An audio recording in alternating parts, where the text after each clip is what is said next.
Assalamualaikum warahmatullahi wabarakatuh.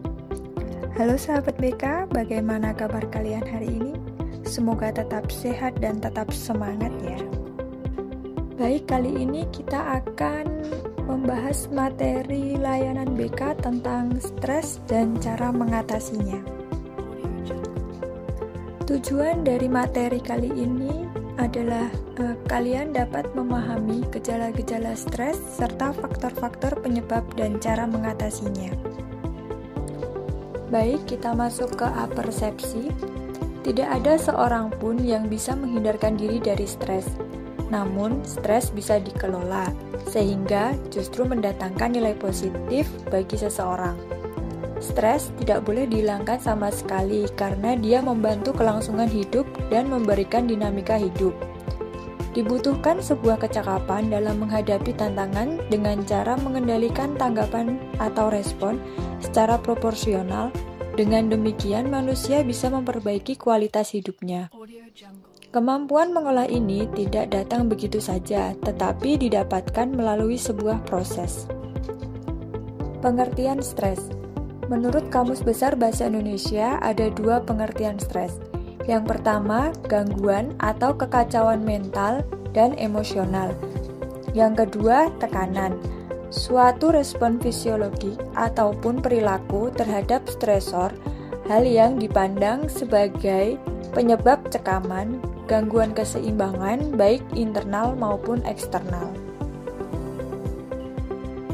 Selanjutnya, faktor-faktor penyebab stres. Di sini ada 3 faktor penyebab stres. Yang pertama, lingkungan. Lingkungan kehidupan memberi berbagai tuntutan penyesuaian diri, seperti di antara lain cuaca, kebisingan, kepadatan, tekanan waktu, standar prestasi, berbagai ancaman terhadap rasa aman dan harga diri, tuntutan hubungan pribadi, dan penyesuaian diri dengan teman. Kemudian yang kedua, fisiologis, perubahan kondisi tubuh.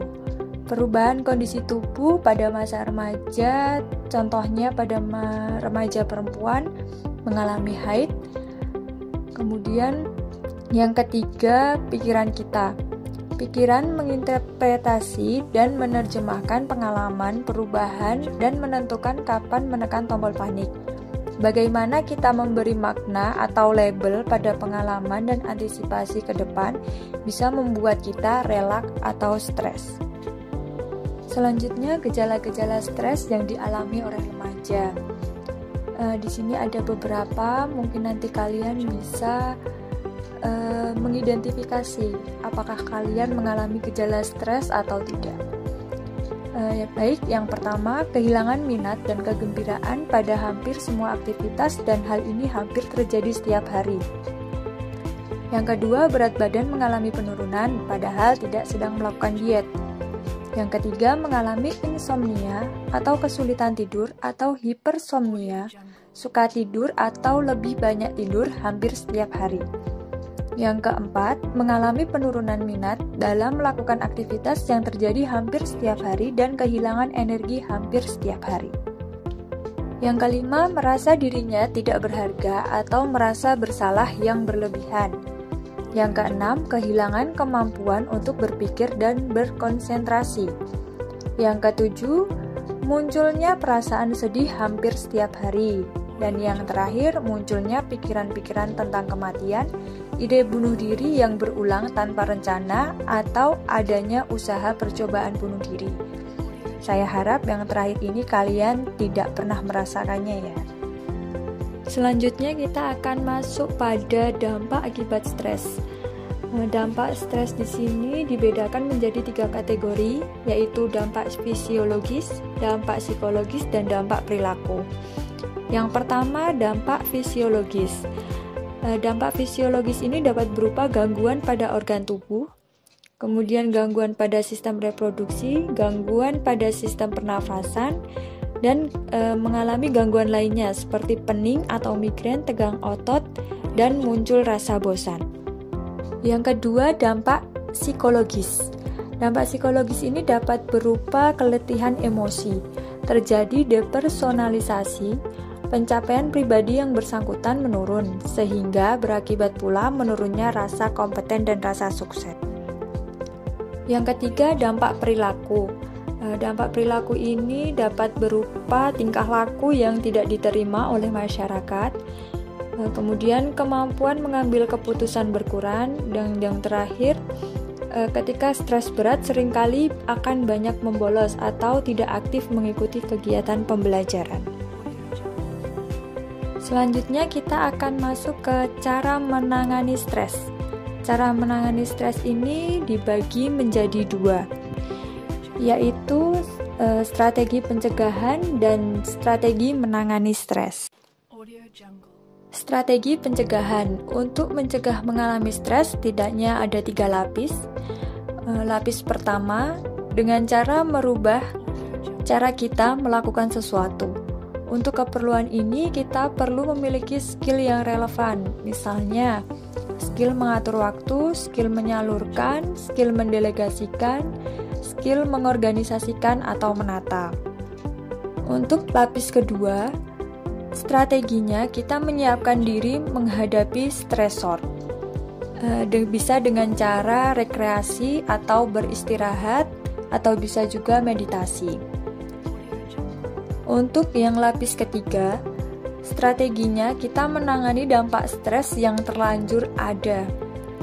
Kalau diperlukan, meminta bantuan jaringan atau sportif ataupun bantuan profesional. Selanjutnya, strategi menangani stres. Di sini ada 6 strategi. Yang pertama, study skill atau skill belajar.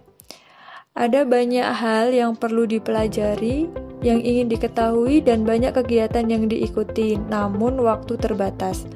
Oleh karena itu, agar tidak menjadi stres, seyogianya siswa perlu memiliki berbagai skill belajar yang sesuai sehingga siswa bisa belajar secara efektif tetapi juga efisien dalam menggunakan daya dan waktu serta sumber lainnya.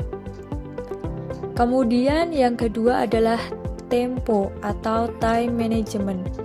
Selain skill belajar, skill penting yang juga perlu siswa kuasai untuk menangani stres adalah manajemen waktu.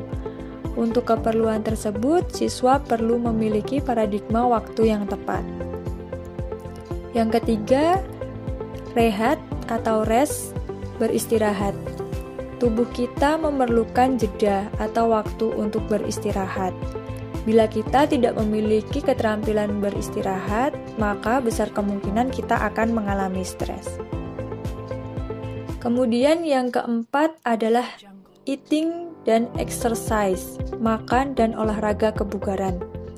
Tubuh kita membutuhkan asupan yang seimbang, tetapi juga membutuhkan latihan atau olahraga kebugaran yang memadai agar bisa menjadi bugar. Oleh karena itu, kita perlu mencermati asupan apa dan latihan apa yang baik untuk tubuh kita.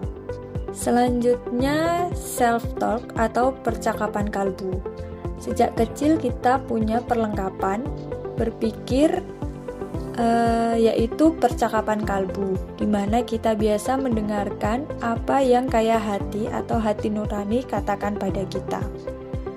Kemudian yang terakhir adalah social support atau jaringan pendukung. Di sini manusia adalah makhluk sosial, jadi pada hakikatnya tidak tahan untuk sendirian. Butuh perasaan tidak sendiri. Dalam keadaan stres, sebaiknya kita berusaha bertemu dengan teman untuk mengobrol agar kita tidak merasa sendirian. Baik, selanjutnya kita akan masuk ke cara mengelola stres atau cemas di masa pandemi.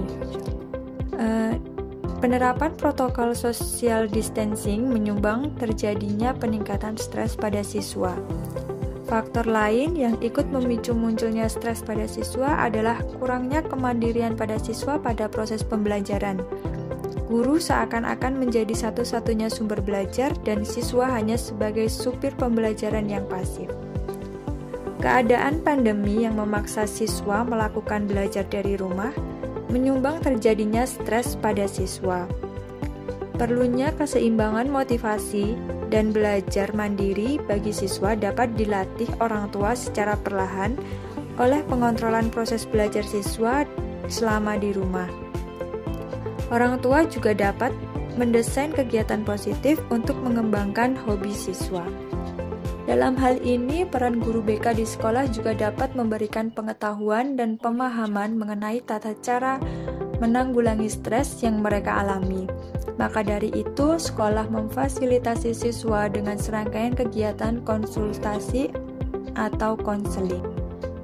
Demikian tadi penjelasan tentang materi stres dan cara menanganinya.